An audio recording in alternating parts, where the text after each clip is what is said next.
Ustaz ya, silakan. Berdiri. Siap. Latihan sang merah putih hormat gerak. Indonesia tanah airku, tanah tumpah darahku. Raya. Tegak gerak. Duduk berdoa mulai. Bismillahirrahmanirrahim. Alhamdulillahirabbil alamin. Arrahmanirrahim. Maliki zidna ilman warzuqna fahma. Amin ya rabbal alamin. Oke, pada kesempatan kali ini Bunia akan melakukan absensi terlebih dahulu. Nah, yang pertama Berliana, Hadirku. Cika, Hadirku. Poppy, Hadirku. Mahira, Hadirku. Hanifah, Duki. Hadirku. Oke, jadi semuanya masuk ya. Alhamdulillah. Pokoknya nanti kalau tidak masuk jangan lupa izin sama Bunia ya. Oke, anak-anak, sebelum kita memasuki pelajaran hari ini, Bunia mau melakukan review dulu nih pelajaran yang kemarin. Kira-kira anak-anak masih ingat gak? Nah, coba siapa yang masih ingat tanda-tanda balik bagi anak laki-laki? Apa Mbak Mahira yang pertama? Mimpi bahasa. Mimpi besar. Terus yang kedua apa? Umur 15 tahun. Betul. Terus apa lagi? Mbak Lia? Jakun. Tumbuh jakun atau perubahan secara fisik. Apa yang selain tumbuh jakun? Apa ya? Tumbuh apa? Tumbuh rambut. Kemudian apa? Suara menjadi berat. Betul. Kemudian tanda-tanda balik bagi anak perempuan apa saja? Yang pertama apa Mbak Diva? Haid atau menstruasi. Haid atau menstruasi, betul sekali. Kemudian yang kedua apa? Perubahan fisik tubuh. Perubahan pada fisik atau tubuh, betul. Kemudian yang ketiga apa? Berumur 9 tahun sampai 15. Betul, berumur 9 sampai 15 tahun. Jadi anak-anak, salah satu tanda utama anak laki-laki mengalami memasuki yang namanya usia balik itu adalah mengalami tilam atau mimpi basah. Dan kalau anak perempuan, tanda utamanya sudah dikatakan balik itu adalah apa? Haid atau menstruasi. Nah, anak-anak, ketika seseorang itu kok anak laki-laki maupun perempuan mengalami yang namanya ikhtilam atau menstruasi, setelah haid atau menstruasi itu wajib yang namanya melakukan mandi Besar. Iya, mandi besar atau mandi wajib itu harus dilakukan. Kenapa harus dilakukan, Bunia? Karena memang salah satu syarat sahnya melakukan ibadah adalah kita suci dari hadas dan najis.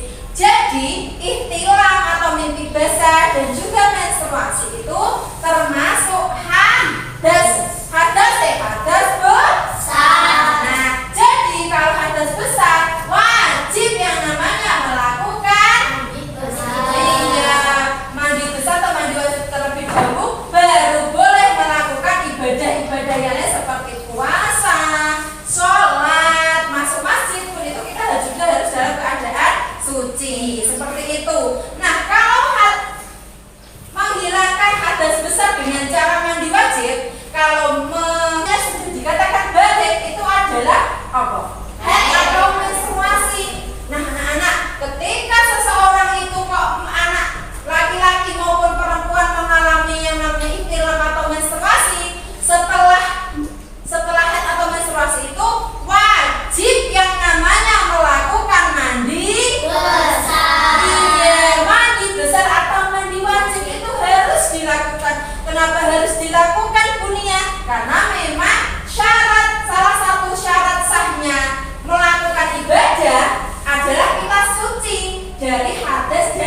Sis. Jadi ihtilam atau mimpi basah dan juga menstruasi itu termasuk hadas. Hadas besar. Nah, jadi kalau hadas besar wajib yang namanya melakukan mandi besar atau mandi wajib terlebih dahulu, baru boleh melakukan ibadah-ibadah yang lain seperti puasa, sholat, masuk masjid pun itu kita juga harus dalam keadaan suci. Seperti itu. Anak-anak, nanti dua kelompok ini adalah yang kelompok yang lebih suka diterangkan sama Bunia, dan kelompok yang satunya adalah kelompok yang lebih suka kalau pembelajaran itu menonton video atau melihat video pembelajaran. Nah, coba yang Bunia mau tanya dulu, yang suka diterangkan Bunia siapa saja? 5 saja, ya. Oke, 5. Kalau yang suka nonton video berapa? Oke, 7. Oke, nggak apa-apa. Nanti kita akan berkelompok sesuai minat belajar kalian masing-masing. Yang minat belajarnya lebih suka diterangkan sama Bunia, silakan berkelompok, dan kelompok yang lebih minat untuk melihat video pembelajaran silakan berkelompok. Oke, silakan.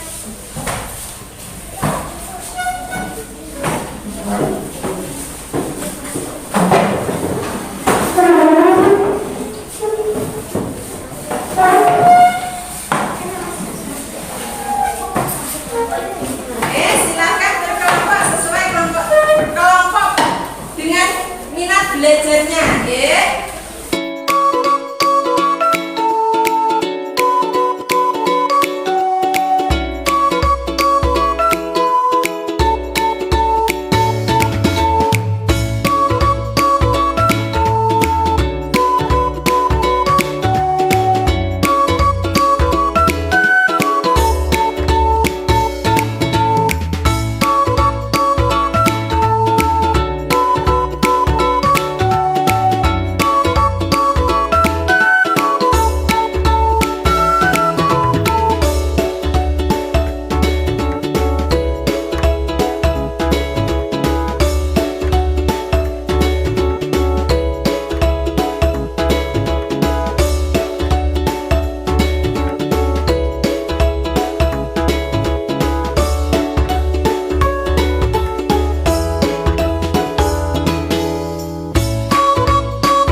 Rukun wudhu ada 6, yaitu 1. Niat, 2. Membasuh wajah, 3. Membasuh kedua tangan sampai siku, 4. Mengusap sebagian kepala, 5. Mengasuh kedua kaki sampai mata kaki, 6. Tertib. Wudhu dianggap sah jika semua rukunnya terpenuhi. Niat wudhu dilakukan secara bersamaan saat pertama kali membasuh wajah, baik bagian atas, tengah maupun bawah. Bagian tubuh yang wajib dibasuh saat berwudu adalah wajah, kedua tangan sampai siku, sebagian kepala dan kedua kaki sampai mata kaki. Oke, bagus sekali. Kelompok 1 berikan tepuk tangan untuk kelompok 1.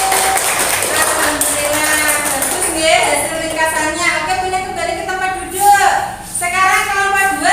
Nah, ini yang minat belajarnya audiovisual nih. Bunia mau lihat hasil ringkasannya. Diskusinya silakan.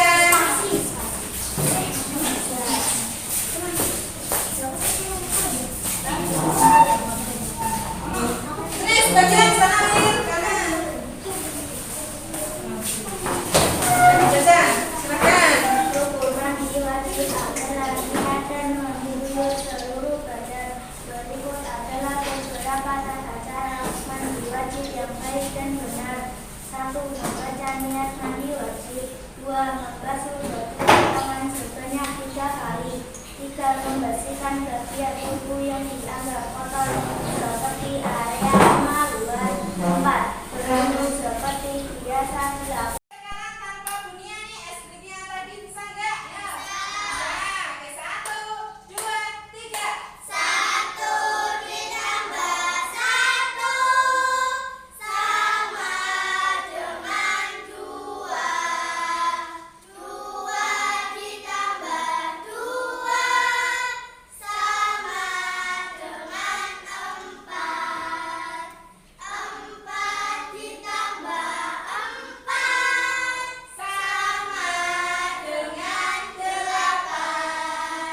8 ditambah 8 sama dengan 16. Belajar kalian dengan masing-masing kelompok kalian itu sudah bagus semuanya. Bunya sangat mengapresiasi sekali. Berarti yang minat belajar memang diterangkan oleh guru, hasilnya juga bagus. Kemudian yang minat belajarnya di audiovisual juga hasil resumnya juga sangat bagus sekali. Tapi di sini Bunia akan memberikan penguatan materi ya, dari apa yang sudah kalian pelajari tadi. Nah, di sini ada tata cara bersuci wudhu dan mandi besar. Nah, anak-anak, jadi ketika wudhu itu tadi untuk menghilangkan hadas apa? Kalau untuk menghilangkan hadas besar disebut apa? Dengan cara apa? Mandi wajib. Nah, bersuci itu merupakan rukun Islam yang wajib dilakukan sebelum melakukan sholat. Jadi ketika kita sebelum melaksanakan ibadah sholat, wajib yang namanya kita itu suci dari hadas kecil maupun hadas besar. Nah, wudhu karo mandi memiliki tata cara yang berbeda. Nah, seperti yang sudah kalian pelajari tadi ya.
Kemudian bunian, kan sampai siku Bu, misalnya aku pengen wudhu sampai tengok kan piye Wil? Boleh? Boleh lagi sampai apa siku sudah sah nggih, jadi gak perlu ditosi kabeh seperti itu. Kemudian wudhu selanjutnya apa setelah tangan? Sebenarnya berapa kali? 3 kali. Kemudian selanjutnya apa? Iya, itu fardunya atau pokoknya betul langsung basuh kaki bunia. Lah pupek tidak termasuk rukun wudhu Bu. Membasuh telinga itu termasuk sunnah wudhu canggih. Jadi boleh dilakukan, boleh tidak. Kemudian selanjutnya fardunya wudhu atau rukun wudhu adalah membasuh kaki sampai di Mata kalau kaki itu sing ndi dinugi. Iki di mata kaki yang mana? Ini lagi kepala, ini namanya mata kaki. Seperti itu.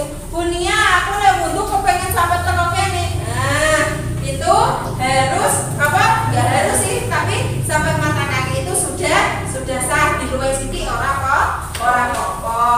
Itu wudhu. Kemudian, nah ini mandi besar nih. Mandi besar itu mandi ketika kita sedang menyadar hadas besar. Misalnya Billy mengalami yang namanya mimpi basah. Esok-esok kok teles Bu, aku teko yang ngompol tapi keputah kelat-kelat iki apa? Itu namanya apa? mimpi basah. Mimpi basah. Bil berarti kowe wis gede. Nah nek setelah Willy mengalami mimpi basah, Willy pengen sholat subuh, langsung sholat subuh boleh tidak? Tidak boleh. Kudu apa Mbak Cika? Kudu apa sih? Oke, nah sekarang Bunia ada permainan index card match yang mana nanti kalian akan mencari jawaban dan soal. Cari pasangan yang tepat. Oke, Bunia akan membagikan menjadi 2 kelompok. Silahkan, kelompok 1 tadi dapat soal. Nah, soal sebelah sini ke belakang. Ayo. Nah, yo sini jawaban sini. Belakang. Oke, ke belakang. Oke, kamu situ, bawain. Sudah? Oke, sekarang ada kertas soal dan jawaban. Sudah, tidak apa-apa, yang penting jadi 2 kelompok. Sudah? Oke, silahkan mengambil kertas setelah hitungan ketiga dan cari pasangan soal dan jawaban yang sesuai. 1, 2, 3. Silahkan. Gak usah pindah. Ayo, lanjut ke belakang.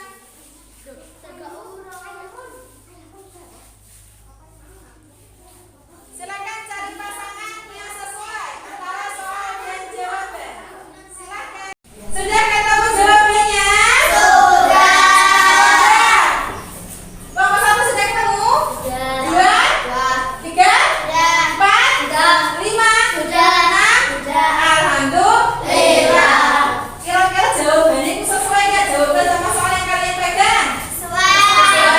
Nah, Bunia mau coba nih baca dulu kelompok 1, Mas Nuki sama Mbak Hanif. Silahkan maju ke depan dibacakan hasilnya soal dan jawaban. Silahkan soalnya dulu Mas Nuki. Soal apa yang dimaksud dengan tayamum dan dalam kondisi apa kita diperbolehkan melakukannya? Jawaban mengganti wudhu ketika tidak ada air. Betul. Beri tepuk tangan untuk Mas Nuki dan Mbak Hanif. Silakan. Kembali ke kelas selanjutnya. Bunia mau cek Mbak Arya dan Mbak Cika, silahkan maju ke depan. Dibacakan ya, kira-kira cocok gak itu jawabannya? Soal kapan seseorang diwajibkan untuk mandi wajib? Berikan minimal 3 contoh situasinya. Jawaban 1 setelah menstruasi, 2 setelah mimpi basah, 3 setelah nifas. Betul. Beri tepuk tangan untuk Mbak Arya dan Mbak. Oke, sekarang Bunia punya beberapa soal nih untuk mengukur pemahaman kalian. Kira-kira enggak? Nah, ini ada 10 soal, silakan untuk ditulis. Nah, silakan untuk dikerjakan, nanti dikumpulkan ya. Oke, ya silakan ya.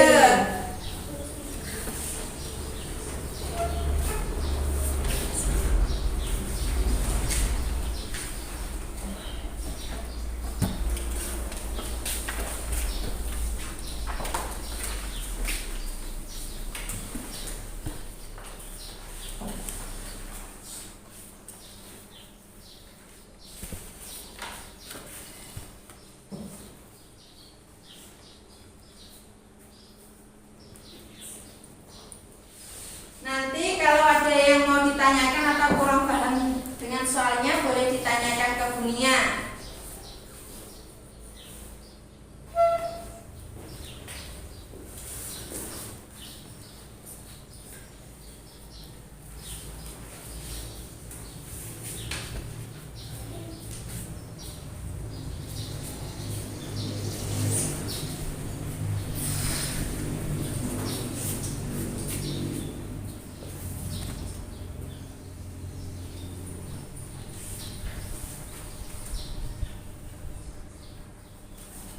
Oke, Masya Allah hasilnya bagus sekali. Alhamdulillah. Hampir kesemuanya sudah memahami ya. Nah, kemudian kesimpulan pada pertemuan kita pagi hari ini adalah